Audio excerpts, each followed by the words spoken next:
Le agradezco al internacionalista Víctor Remigio Martínez Cantú, especialista en geopolítica del TEC de Monterrey, que esté con nosotros esta tarde para analizar esta cumbre de líderes de América del Norte. Remigio, ¿cómo estás? Buenas tardes. Muy buenas tardes, Juan Carlos. Gracias por tomar esta conversación. La audiencia está observando cómo se encuentran los presidentes de México, de Estados Unidos, en un momento más, y el primer ministro canadiense Justin Trudeau. Ahorita en este momento se lleva a cabo el encuentro con la vicepresidenta Kamala Harris, pero para el mexicano de a pie, para el ciudadano, digámoslo de alguna manera común y corriente, ¿en qué le beneficia el hecho de que 3 mandatarios de América del Norte se reúnan en Washington? Y bueno, no es la primera vez, la 9ª reunión, es la 9ª cumbre que ha existido en la historia de las relaciones entre estos 3 países. Remy, ¿en qué le beneficia a los mexicanos esta reunión? Pues yo creo que es en un sentido muy común, por así decirlo. Evidentemente una buena vecindad o una buena asociación como la que ha venido siendo la que hay entre Canadá, Estados Unidos y México dentro del tratado de comercio que existe entre los 3 países, pues ha sido uno de beneficio mutuo, ¿no? Independientemente de circunstancias que, como bien lo menciona tu reportaje, es diversa. Está el tema migratorio, está el tema de seguridad, está el tema del crimen y de la violencia, también está el tema comercial, que es un tema muy importante y que en nuestro país ha dejado inversión, ha dejado empleos, y por lo tanto ha dejado satisfacción hacia nosotros.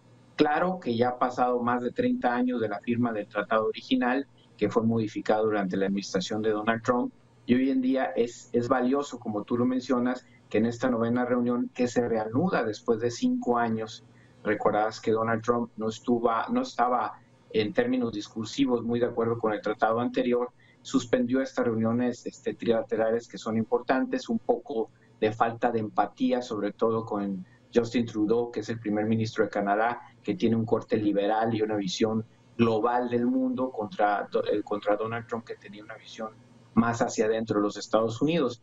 Y México, que siempre ha estado como un país importante de esta relación, y hoy en día la reunión pues lo reafirma de forma muy importante. Las encuestas aquí en nuestro país nos demuestran que los mexicanos opinan que la relación entre México y Estados Unidos en este momento está en un momento positivo. Más del 60% de los mexicanos lo ven así. Por lo tanto, el presidente López Obrador llega a esta reunión con el apoyo ciudadano respecto a las pláticas que no tienen de fondo, vamos a decir, hablar de mucho sobre el Tratado de Libre Comercio, sino lo que tiene que ver es sobre el relanzamiento de la relación entre estos 3 países. Claro está, y habría que mencionar, Juan Carlos, que las fronteras entre los países también recientemente están abiertas, cosa que se había cerrado para viajes solamente esenciales, y eso es otro de los puntos muy importantes y simbólicos respecto a esta nueva relación.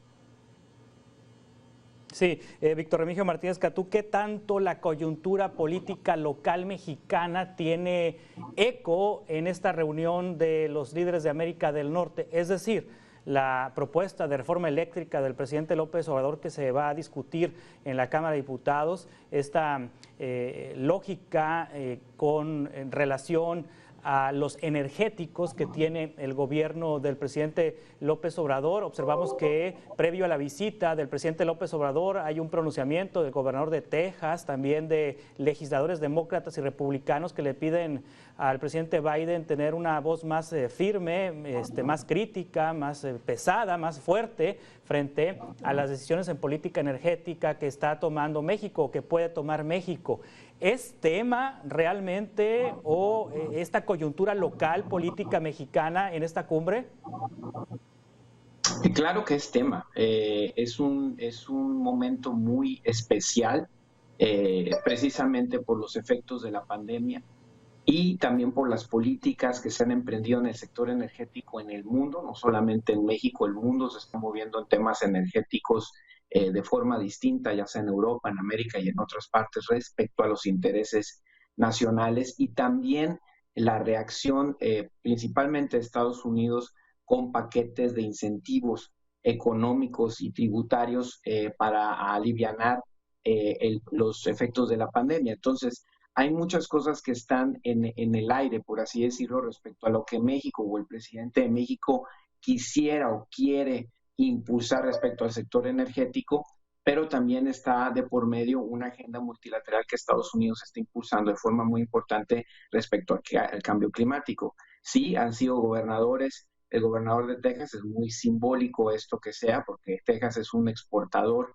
de gas natural principalmente hacia el mundo, pero también hay visiones como la del embajador de Estados Unidos en México, Ken Salazar, que habiendo sido legislador y secretario del Interior, es un ferviente creyente de la transición energética, principalmente a otro tipo que sean menos contaminantes. Y ayer Biden mismo viene regresando de una visita a Detroit, donde él está incentivando de forma muy importante la transformación de los vehículos que hoy tenemos de combustión a unos vehículos eléctricos, e incluso está proponiendo un paquete de medidas de reducciones tributarias a quienes compren los vehículos eléctricos con mano de obra norteamericana, lo cual también es parte de esa discusión. O sea, chocan algunos intereses. ¿Qué es lo bueno de esto? Que la reunión entre los mandatarios de los tres países de esta región tienen la capacidad de dialogar de forma trilateral, como diría el presidente López Obrador, de respetar la soberanía. Es un discurso, una relación entre soberanías que quizá es lo más ad hoc a los momentos que estamos viviendo actualmente. No necesariamente estamos hablando que ya son soluciones tan inerciales en algunos casos como lo fueron los acuerdos posteriores al Tratado de Libre Comercio, sino que hoy hay factores internos en cada uno de los países que hacen que las discusiones trilaterales como estas pues se vean con mucho detalle, y seguramente será el principio de muchas cosas.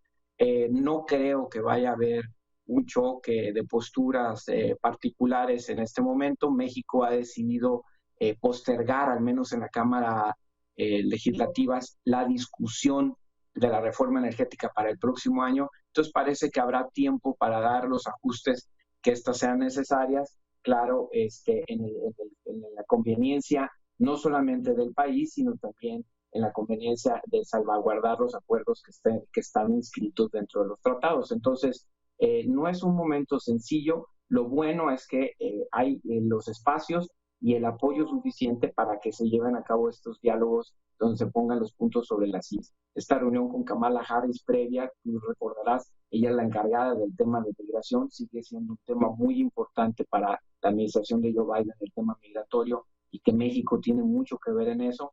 Y la parte comercial, pues también se tendrá que ver a medida.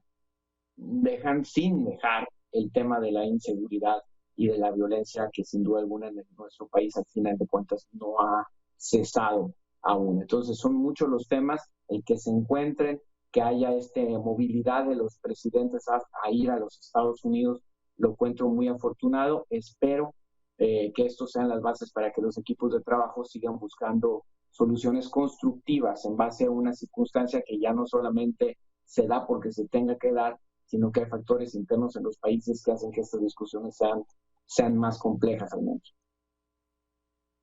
Sí, bueno, esta reunión es en Washington, la próxima en 2023 será aquí en México. Aquí en México, ¿estará todavía Justin Trudeau en 2023? Sí, de hecho él acaba de ir a una elección interna particular, la cual le reafirmó el mandato por 4 años más, si mal no recuerdo. Entonces, ahí entonces van a estará. Aquí se van a reencontrar. Aquí se van a reencontrar los tres en 2023, salvo que ocurra lo de la revocación de mandato, ¿no? Pues porque viene la revocación de mandato, puede pasar, ¿no? Puede ser. En fin, Víctor Remigio Martínez Cantú, gracias por estar con nosotros esta tarde en Mega Noticias para ponernos en contexto sobre lo que está ocurriendo en Washington esta tarde. Estamos en contacto. Gracias, buenas tardes. Muchas gracias, Juan Carlos, por la invitación.